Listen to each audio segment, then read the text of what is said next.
welcome to Out of the Box Radio with me, your host, Christine Blasdale. Out of the Box Radio is a weekly podcast of audible ear candy dedicated to bringing a fresh perspective on this thing that we call life. And each and every week, we're going to be diving into the topics that matter most with lively conversations on issues such as health, wellness, and transformational healing, all with the goal of creating a better world and becoming a happier human being. I will be your tour guide for this epic adventure, and each and every week we're going to be embarking on a journey with the ultimate goal being transformation to our highest potential. And now, let's get out of the box. Hello, everyone, and welcome back to Out of the Box Radio. I am your host, Christine Blasdale, and you are tuned in for a very special program. We're going to be talking about all things spiritual, all things political, and everything in between, which is that's a big space right there. I want to welcome to the show Dr. Liz Philipose. And Dr. Liz Philipose is a retired professor of international politics and women's gender and sexuality studies. She's also the host of a brand new show on Pacifica Radio called A Spiritual Guide to Politics. I want to thank you very much for coming in. Dr. Liz, how are you? Oh, I'm terrific. Thank you so much for having me. I'm so happy to be here. So the title, I absolutely love the name of the show, a spiritual guide to politics. Mm-hmm. One does not necessarily think of the two together, mm-hmm. and especially in today's political climate with what we've got going on in the United States in general. But why don't you let our listeners know a little bit about how you came up with that idea of blending or discussing spirituality and politics at the same time? Okay. So I mean, it's partly about my personal spiritual journey, but I've always taught for transformation, and the only reason I was ever in the academy is because I was learning frameworks and theories and knowledge that showed the way to transform the world, and it transformed my world, and so I really have followed that, right? The studies of transformation, what causes it, what are the catalysts, studies in consciousness, and just, focused in that way. But I came to kind of the end of trust in that, in the social science methodologies or in the revolutionary theories about actually the capacity that there was like a 1% or 2% kind of doubt in me that it was possible to change the world based on social science methods, right? So, for instance, I would teach in classes around globalization that there's more than enough to go around. And I can show that to you in political economy statistics and the World Food Organization that tracks that kind of thing, that there is more food on the global market than all of us, 7 billion people, could possibly eat. But we're told differently, Dr. Liz. Yes, indeed we are. We're told there's scarcity. Right. Well, that's the foundational assumption of capitalism. Yes, it's, Hurry, there's only a little bit left. Competitive actors in fields of scarcity, that's what keeps the engine going. Right. But it's a hoodwink. It's not true. And it's not borne out in any part of just a political economy framework, So that's statistics, that's data, that's facts, that's truth in that realm of conditional truth. However, what would make people want to distribute things fairly? What would compel leaders to want to implement fair policies so that everybody's needs were met? That part was 1%, 2%. That's the doubt, right? That could we actually transform the world where people had everything they needed to live in dignity? And so it was when I came to a spiritual center and started hearing about spiritual principle. What did I hear, right? That the truth of the universe is that it's abundant, right? And that the truth of who and what we are is we come from abundance. We come from generosity. We come from love. That's the very nature, the essence, the fabric of who and what we are, and it's what we're here to express as our lives. And so, suddenly that 2% doubt in me, was gone. There's the catalyst to transformation, our true nature. And it's so, why I'm putting these things together then is because they go together. that political transformation, the idea of having a world that works for everybody, is really a spiritual concept. It's a concept about what we're here beyond the basic material necessities of life. We are here to express ourselves. We are here to create, right, in ways that are unique to us. 7 billion people means 7 billion creators on the planet who are here to thrive. Everybody is equal in that regard. There isn't a distinction between this life and that life in that regard. We're all here for the same reason, which is to express ourselves, to create from our unique selves. And so this is a matter of politics, and it is a matter of spirituality, and it's a matter of us connecting to something that is true about us, because we're muddled up in a field of contingency and conditionality and temporality. We're all locked into materiality as though it's the source and substance of who and what we are, and of course it's not. And the key here, which is one of the things that I love about the work that you do, is talking about this idea, this sense of separation. If nothing, we are a species of separation where there are borders, there are there's always being pointed out the differences amongst us, male versus female, black versus white, Protestant versus what's the other one? Catholic. Sorry. Thank you. I mean, look at the bloodshed over.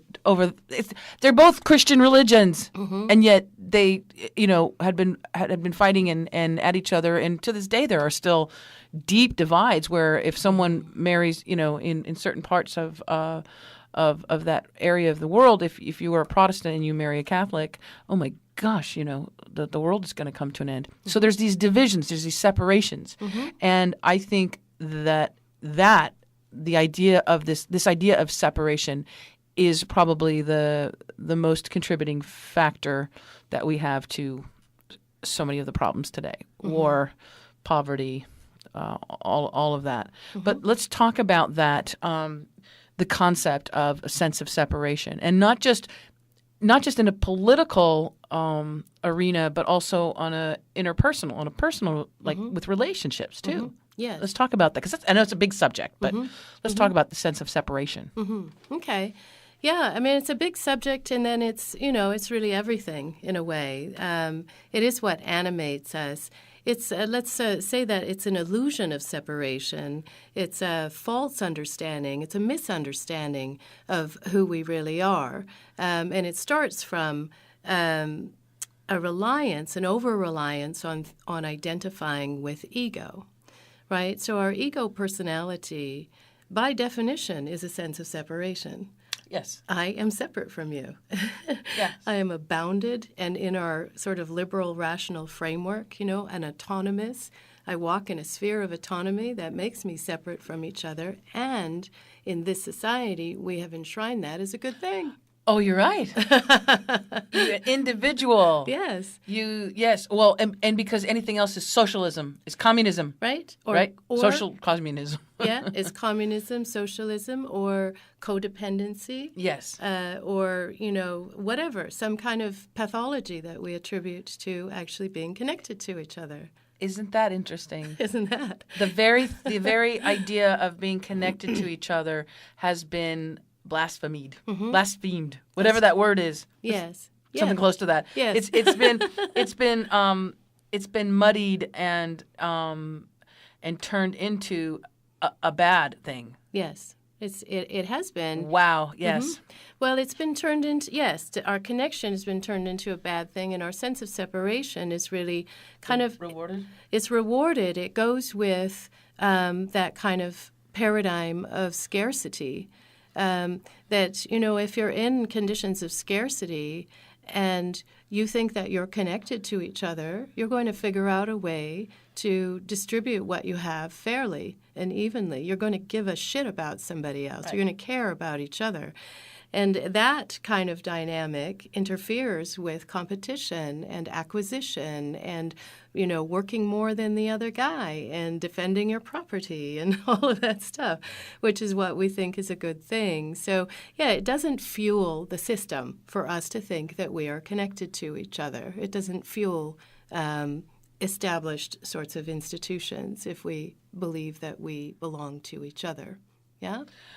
But yet there's if you wanted to go all capitalistic, there's huge markets that can benefit from people people working in a cohesive attitude as far as what my brother is doing or what how good my neighbor is living is a reflection on me, and we all are lifted up, but how we all connected. And there are huge revolutions in so many different things. Do you think that there's this is the reluctance to move forward or the reluctance to transcend those ideas of being separate? Do you think that the reluctance is just out of sheer, this is how it's always been, quote unquote, right? This is how it's always been. This is how it needs to stay. Or do you think that there is a shift happening right now? I know my opinion on that, but I'm just wondering what your take is on that right now. Yeah, I think there is a shift, but there's a shift in multiple directions. So there's an awakening. More and more people are awakening to the fact that they aren't separate from life. Just take the environmentalist movement.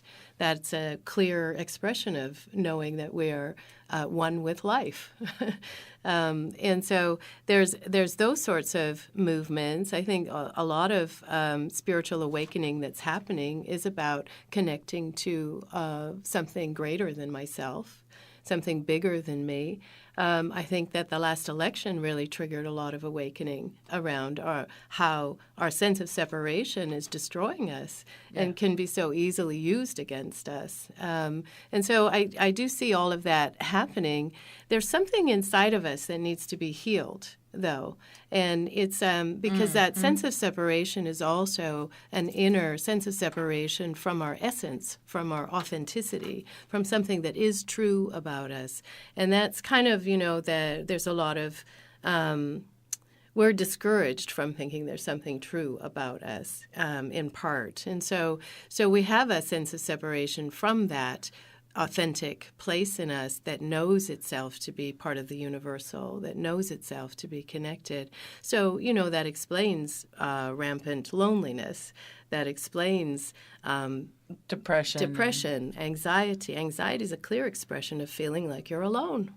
Also, drug addiction and alcoholism and all those things. Yes. And isn't it interesting in somewhat modern history of mankind,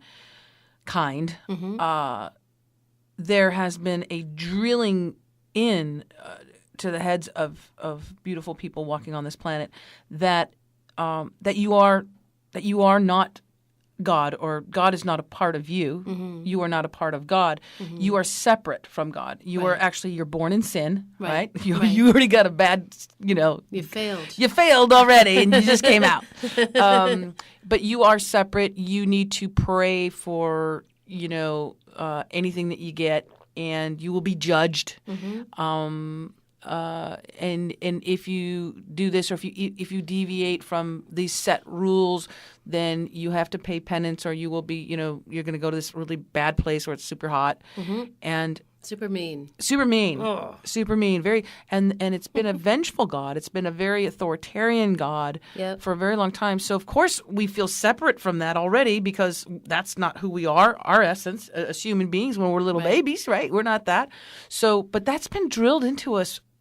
Almost all the major religions, with the exception of a few. But that, I think that too, that dogma for centuries, and families in the behavior of families and communities, the social mores of a community, has really embedded us on a genetic level almost, right? Where that's a given that we are separate from God or love, whatever your definition is. Or good. Yeah, that there is a separation from that. And that causes, I think, a great deal of pain. Yeah, that's a very painful circumstance to think you're separate from life and separate from God. Yeah, I mean, there's a few ways into that conversation, right? So I think that sense of separation from God, we can explain it in philosophical terms, that our particular culture, our Western culture, really wanted to separate us from God or make it a private matter and not a matter of the whole, right? So there's that kind of conversation. We can talk about alienation, under capitalist working conditions and the way that it separates us from the universal, which is another way of saying God, or separates us from the universal aspect of ourselves. Some spiritual teachings talk about the fact that we're born, as we're born into the earth experience, that we forget that we came from Source, and that upon birth we start to individuate. We start to imagine that we're separate from each other, and it's a forgetting. And part of the spiritual path is a return to remembrance, coming back to ourselves. And so, some traditions will say that that's a human condition. That's the human condition of being birthed into separation. I think different contexts make different things out of that, though, right? So we get that version of God from a system that kind of agrees with that sense of separation and depends on it, to function. So we get that version of a separate God, a mean God, a vengeful God. I don't think every religious tradition operates that way necessarily. No. I think some versions do. Yeah. It's in some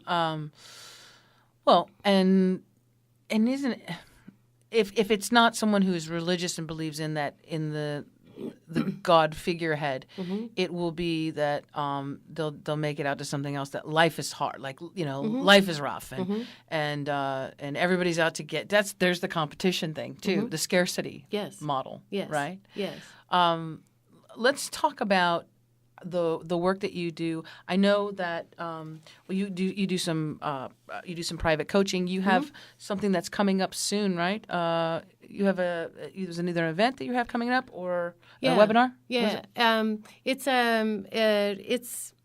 calling it a course. It's a week long with this thing on Facebook, this group called My So-Called Hippie Tribe, and every week they feature healers, teachers. Different modalities, and it's a group of people. I'm not quite sure how many, but who are seekers and students of spirit and are interested in growth and evolution. So I'm going to do a week of. It's called A Spiritual Guide to Relationships. We're going to talk about masculinity and femininity, how men and women relate, how we're kind of set up to not actually connect. Separate.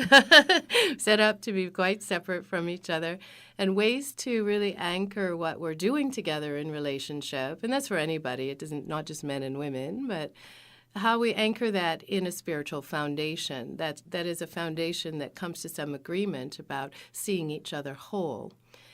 Seeing through a lens of wholeness. And if we can't do that right away, because we're not really trained to do that, how we can, work on it, how we can learn to see each other whole and to see our relationship as the opportunity to amplify love on the planet. So there's a personal aspect to it. Oh, I love that. I love that, that whole concept.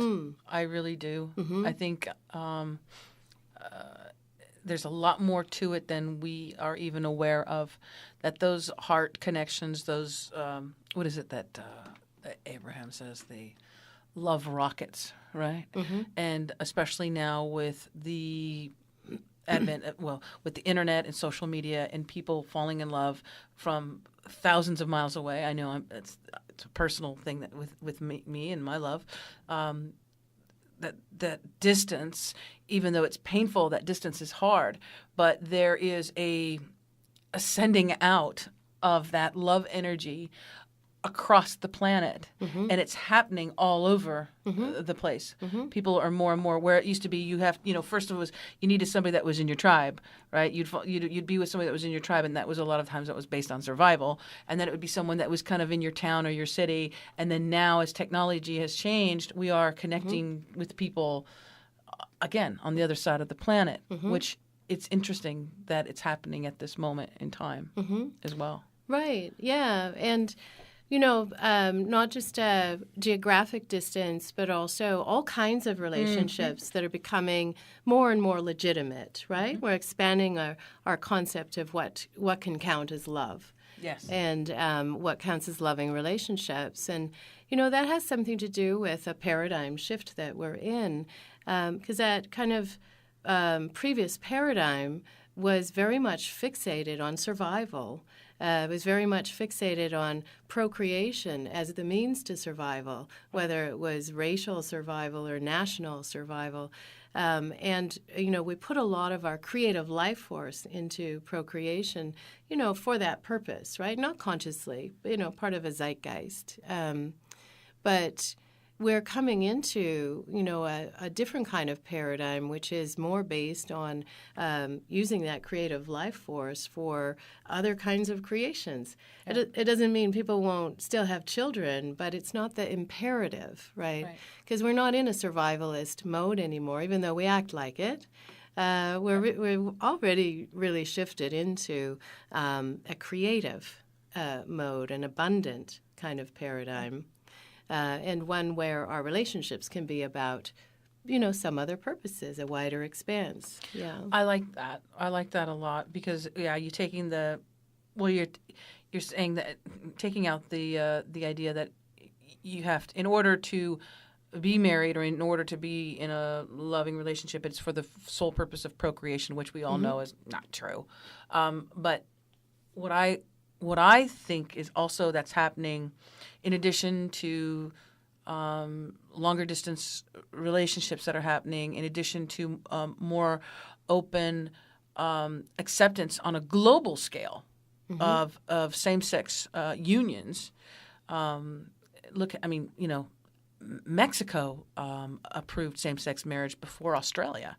Australia just recently approved same-sex marriage, which took them quite a while. But Germany, they're all over the place. This is being it's not even just being accepted now. Now it's like citizens of those countries, gay or straight, are like, oh, this is a civil rights issue now. Now, this is ridiculous. This has gone on too long. And that wouldn't have happened 50 years ago. That wouldn't have happened 30 years ago.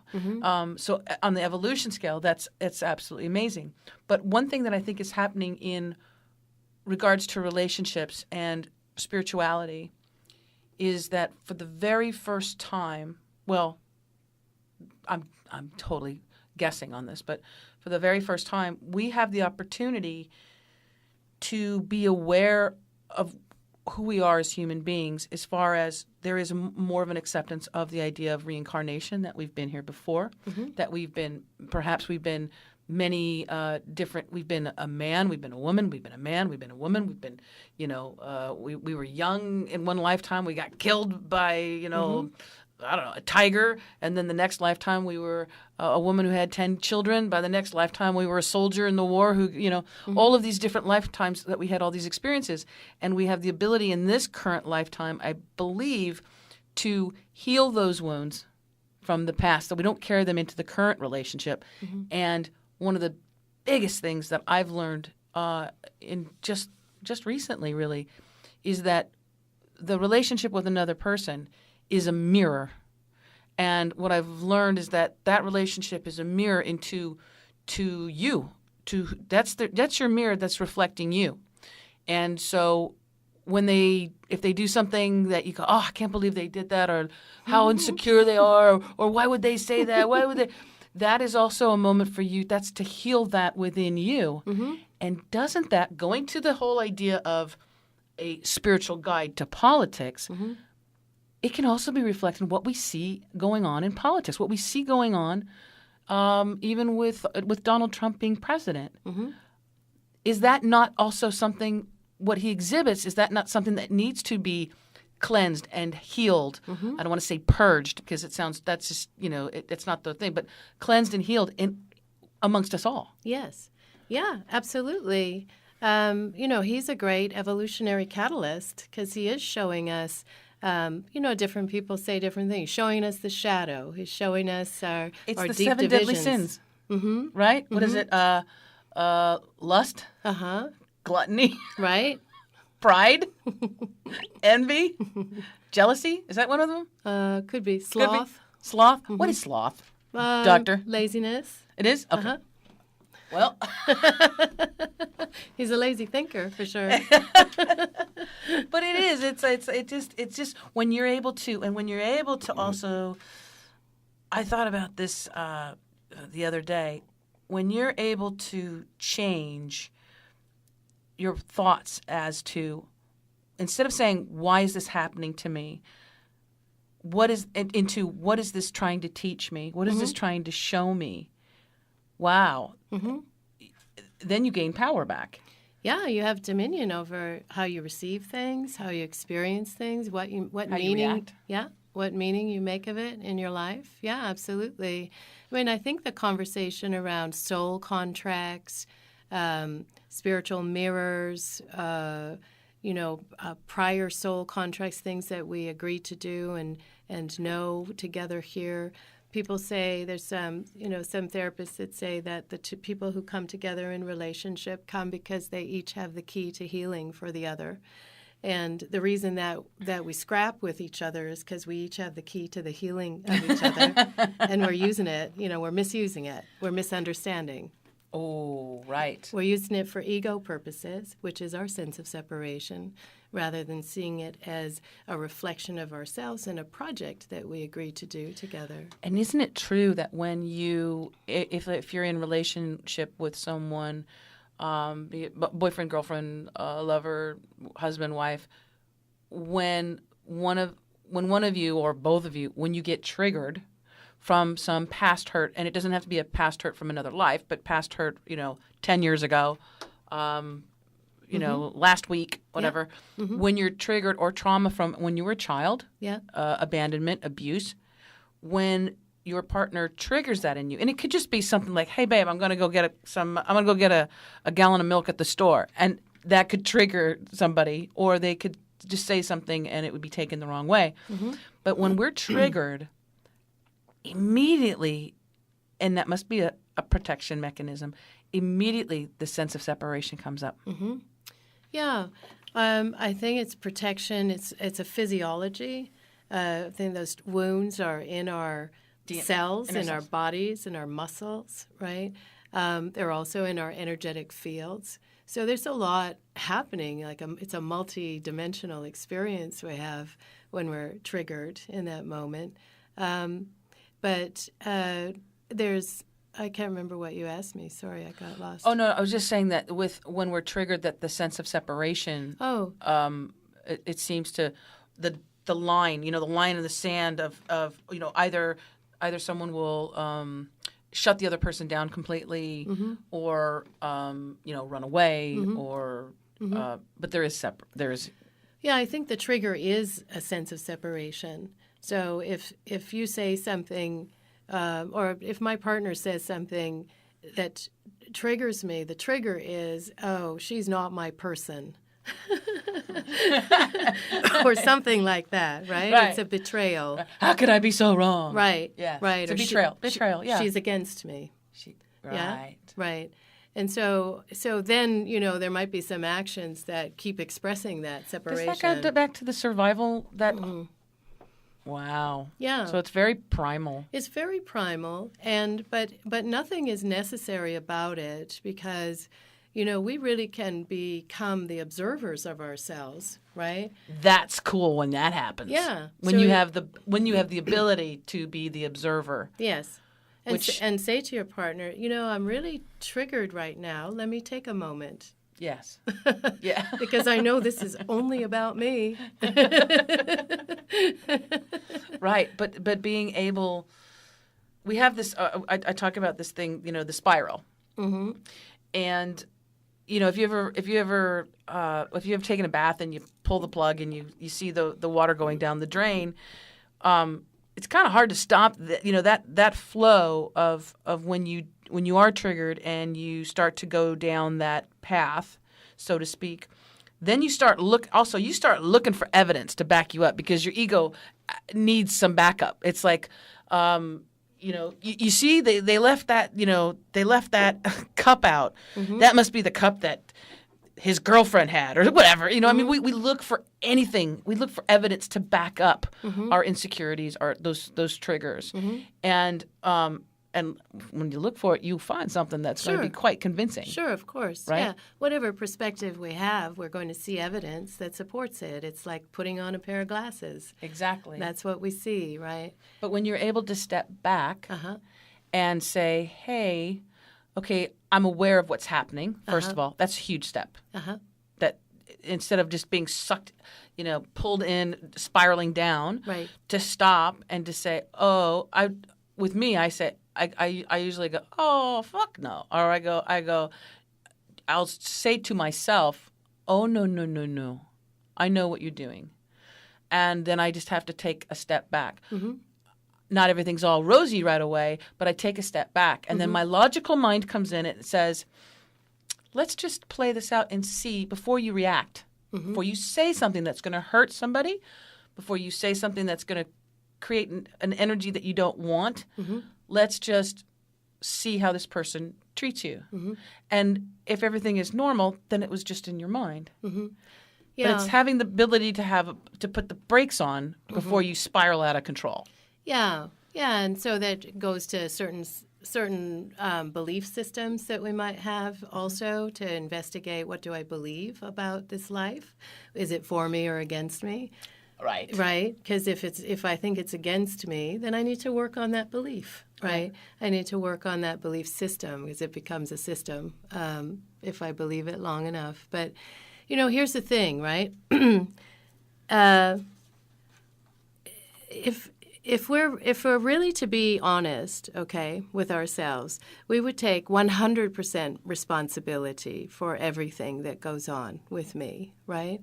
That there's never a moment that you do something to me that can evoke any particular response, right? Like you made me mad, you made me hurt, you made me abandoned, whatever. That's a sense of life is against me. That's a belief system that is seeing things as against me. But if I'm taking 100% responsibility for myself, no matter what you do, right, I am responsible to come from a place of integrity and some kind of moral center, some kind of coherence, right? I'm responsible for my emotions and reactions and rage and sorrow and everything else, right? And that's not to say that I'm an isolated individual. It's to say that there's nothing going on outside of me, ultimately. Right? It's how I receive it. It's what I choose to do with it. It's how I choose to deliver, right, my gifts in response to this situation, right, rather than feel victimized by it, to know that it's calling me, right, to step up with something greater, right? It's calling you to also heal those wounds. Yes, absolutely, right. And so when we want to get back to politics, everything that we're seeing playing out in our system is a sense of separation, a sense of woundedness, a sense of reactiveness, a sense of survival. So we start to heal those parts of ourselves that live there, right? We are changing the consciousness of the country, the planet, right? This is a major part of us that we need to, I think, take seriously. Those of us that are on a spiritual path or on a path of self-actualization, to really see our self-actualization as a national self-actualization, as a global self-actualization, that if we're not separate, if there's the part of me that's universal is coming back to itself. It's bringing us all back to ourselves. Right. Yeah. Right. And isn't that it seems to be somewhat of a little bit of a dilemma that's happening in society, where you have still, again, the separation of the progressive versus the conservative, and I hear just as I don't listen to it because I can't my own energy force field just can't listen to it. I can't take it. But I've even heard you can hear with so-called even progressive pundits, progressive speakers, the anger and the separation with a Donald Trump. Yes. Can you not can you disagree with what is being done and perpetrated, but not also have that anger, that hate, because that's what it is. Yes. Towards the individual doing it. And is that where you would say that might be the time when each individual steps up and does something to improve their world or to make it a little bit better? You know what I'm talking about? I do. Because there's an anger on the left about what they see as injustice and saying, no more. Or it's the same thing that's happening with Black Lives Matter right now and in some respects some other movements. Right. What are your thoughts about that? Yeah. I'm going to say, first of all, that there is a kind of easy circulation of emotions like hatred and rage that aren't connected to anything particularly political. That there's just a culture, it's where we get a bully culture from. It's not a coincidence. It circulates freely, and it happens all the time. You feel it on the freeway. You have an experience of burning rage from the driver next to you. That's common. That happens all the time, right? Or any kind of situation we're in at work, people walk in clouds of rage. So I just want to say that, that kind of easy circulation of hatred then finds its routes, right? We're swimming in it, and I don't think people are aware of it. I don't think people are aware. I agree. And it's poison. And I think that because there is the idea too of what they would call like justified. Yeah. And there's nothing is justified in it because it's energy. Everything is energy. Right. So whatever you're putting out there. Yes. I could be in a situation. I have family members that are Republican, conservative, voted for Mr. Trump. Think he's doing a swell job.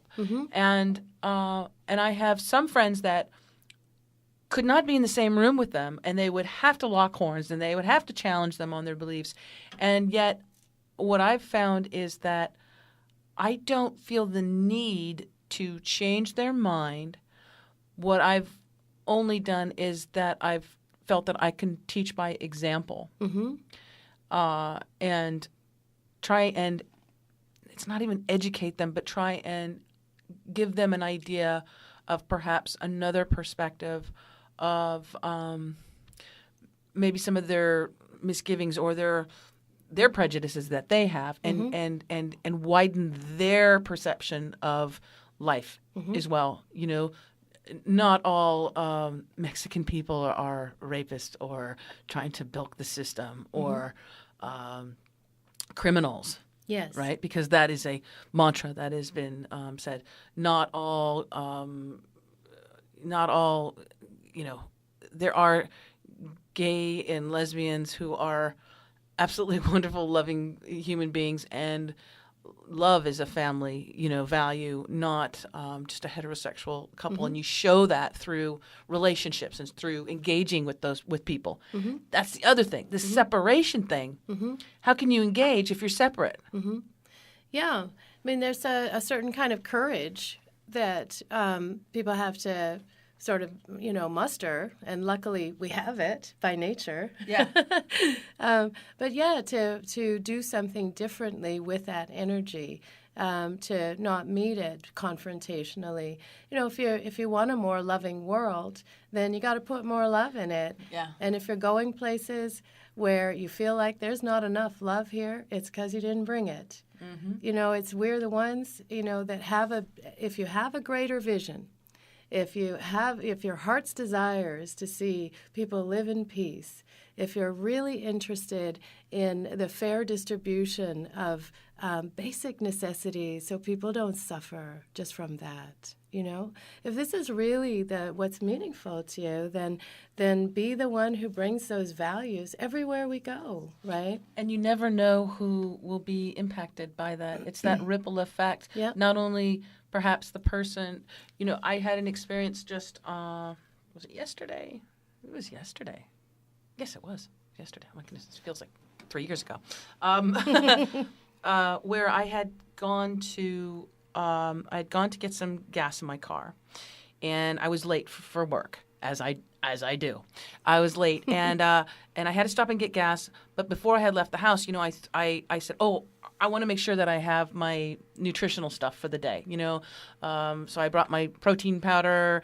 I threw in an organic banana that I had, and it's not all brown yet. It was perfect, and a salad, like a raw salad that I got from Whole Foods, probably was like $10 or $50 for this little salad because they're expensive there.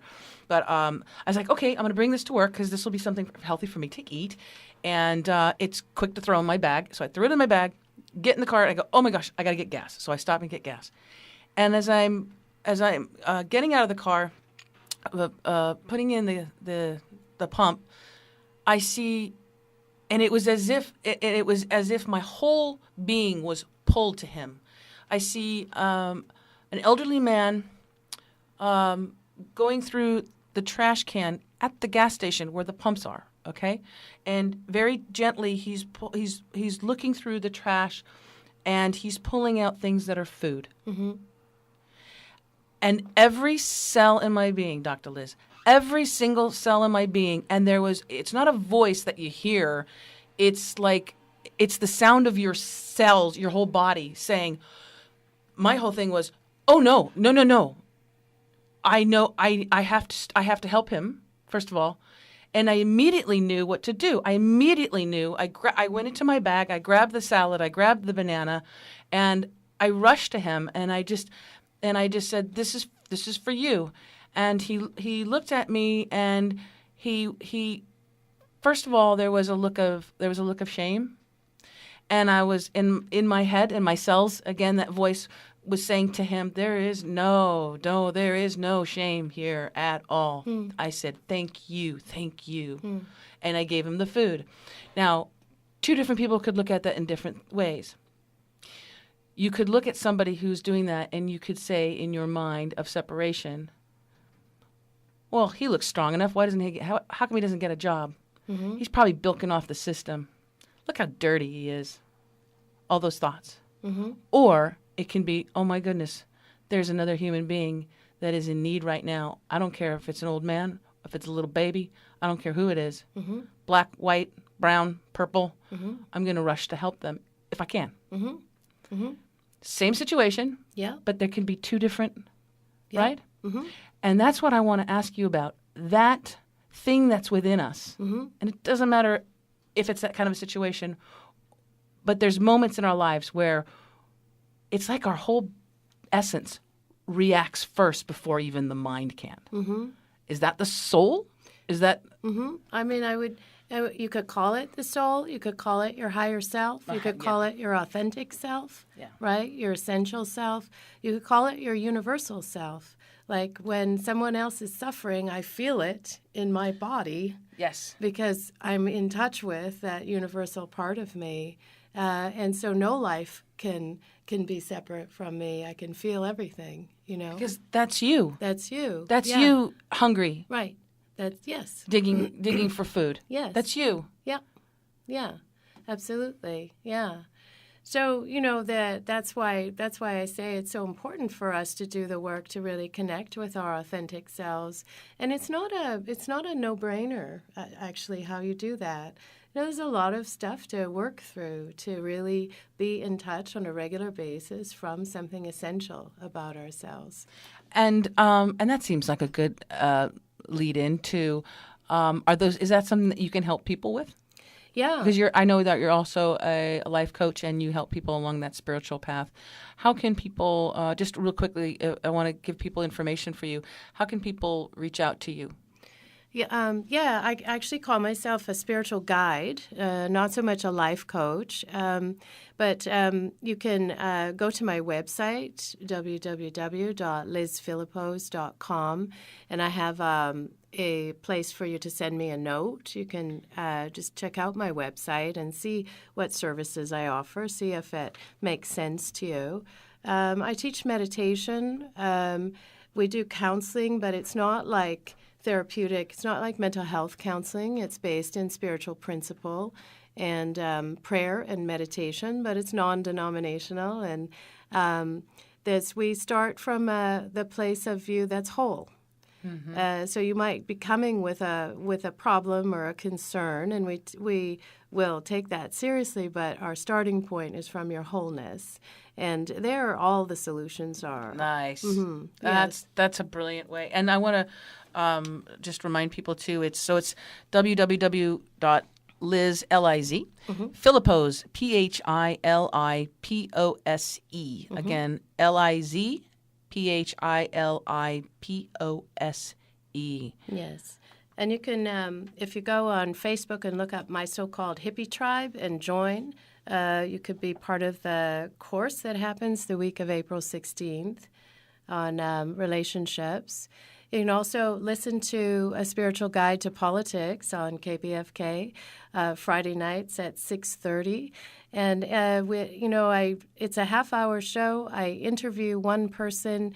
The guests that I have on are feminists or people who are engaged with a linking, I guess, of politics and spirituality, meditation teachers, yoga teachers, people who write about spiritual activism, people who run spiritual communities, that sort of thing. But it has a very feminist orientation, feminist and feminine.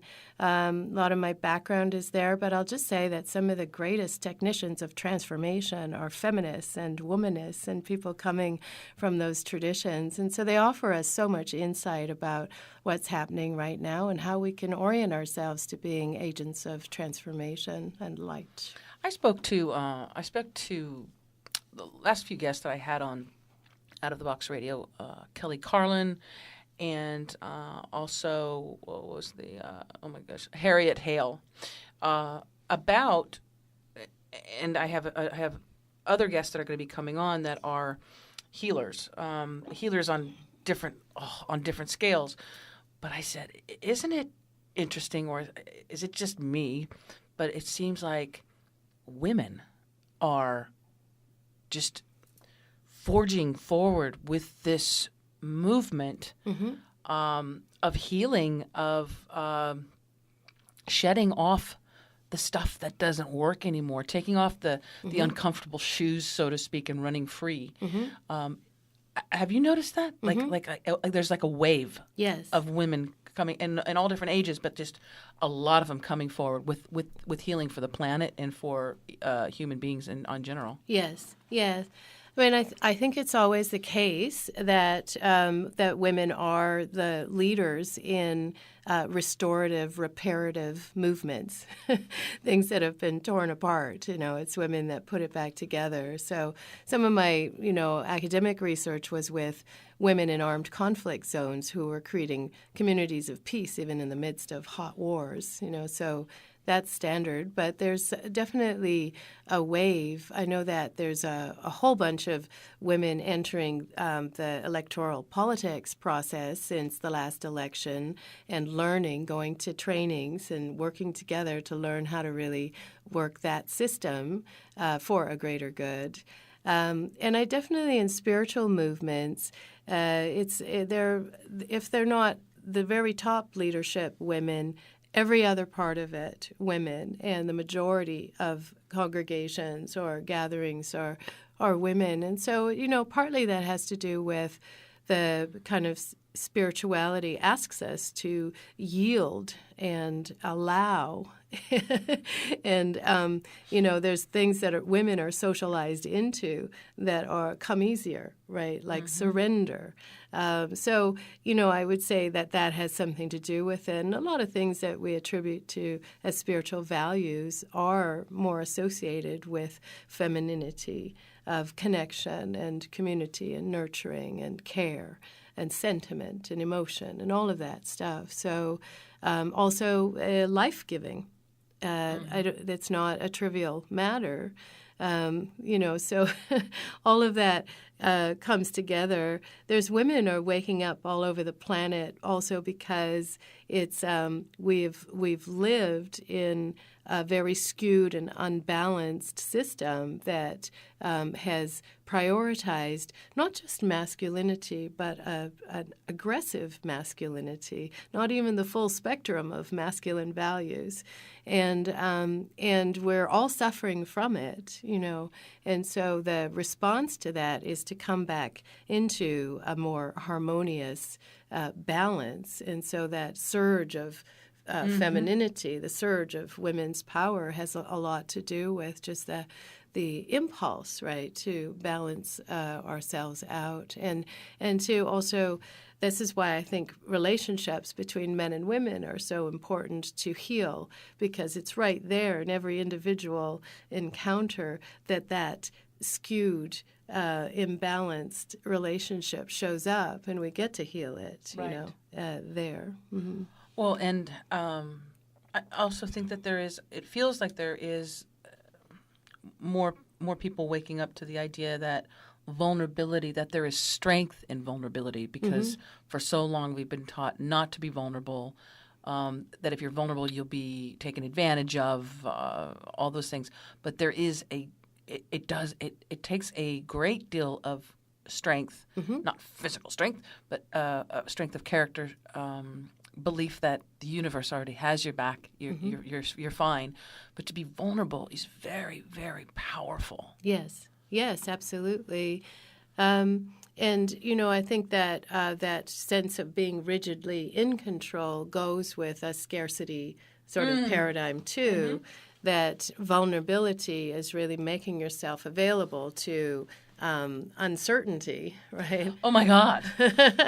But to allow something new to emerge, something greater to express itself, and to be in touch with our hearts, because that's really vulnerability is about being in touch with our hearts and living from a heart-centered place. Feels like a very harsh circumstance to do that, and yet, living from our heart is actually a very powerful shield. Ooh, yeah. That you can't be harmed if you're living in your heart. You can't be hurt because you're not identified with anything that can be hurt. Exactly. Well, and you have this. I'm looking here at the work that you've done, and you just have this wonderful reminder. And I think this is a good way to wrap up the show too. Unconditional love has to include you. Unconditional love has to include you. Unconditional love in general is something that I think people don't understand completely, because even in relationships you'll say, well, I love you, I love this person, but if, right? I love you if you do this, I love you if you do that. So there's conditions on love, which is not really love. That's just an arrangement. But unconditional love has to include you. Isn't that interesting? That's the kind of the final, isn't it? Because we can love our children, we can love our parents, we can love our dog. But when it comes to us, to loving us. Just as we are. Just as we are. Just as we are. Ah. No regrets. Yeah. No judgments. No resentments. No unforgiveness. Just as we are. The good, the bad, the ugly, the indifferent, all of it, the whole package. That's wholeness, right? That's wholeness, is That's accepting. Freedom, right there. Who can harm you if you're in full acceptance of all of your bits? Full acceptance of all of your bits, of your shadow. Yeah, right. Because you can say, well, I love this part of me because I'm good and I'm kind when I do this or that, or I did a good thing. I look really handsome or pretty, whatever. But the unconditional love comes in when you're not feeling so handsome and pretty. When you fall down and you stumble and you say doo-doo stuff, and you forgive yourself for that. Yes. And love yourself. Right. I think unconditional love is the same as perfect acceptance of oneself. Yeah. That it's, and so, if we're not in judgment of our own selves, then we're not going to be in judgment of anybody else. We're going to find a different modality of relating to each other. But that perfect acceptance of oneself, that's the work. Yeah? Yeah. That's the work. And if, someone asks me, what is it that I should do to contribute to a better world? That's the work, right? Come to a perfect acceptance of yourself as you are. Every step that has brought you to this moment, every single choice you've made, every single thing that has happened to you and through you. Accept it all as part of the unfolding of a pattern of perfection, because that's what you come from, right? What is it for? You can't measure that in material means. You can't measure it by the world of effects that tells us what's successful. That's not it. The success is the evolution of your soul. The success is the greater expression of your authentic self. The success is a deeper connection to life, right? And that, has different expressions in the world. We can't measure it that way. We have to measure it from that inner coherence. Wow, that was good. That was good, Dr. Liz. That's a good way to end the show. Folks, my guest has been Dr. Liz Philipose, and you can find out more information by going to LizPhilipose.com. That's LizPhilipose.com. Again, she's retired professor of international politics and women's gender and sexuality studies. She's a spiritual guide. You can check out all of her information at her website. And she's also the host of A Spiritual Guide to Politics on Pacifica Radio KPFK in Los Angeles. Liz, thank you so very much for having a nice, wonderful conversation with me. Thank you so much, Hopefully Christine. we gave our listeners a little ear candy, I hope so. little mind juice to think about. That was my intention. There you go.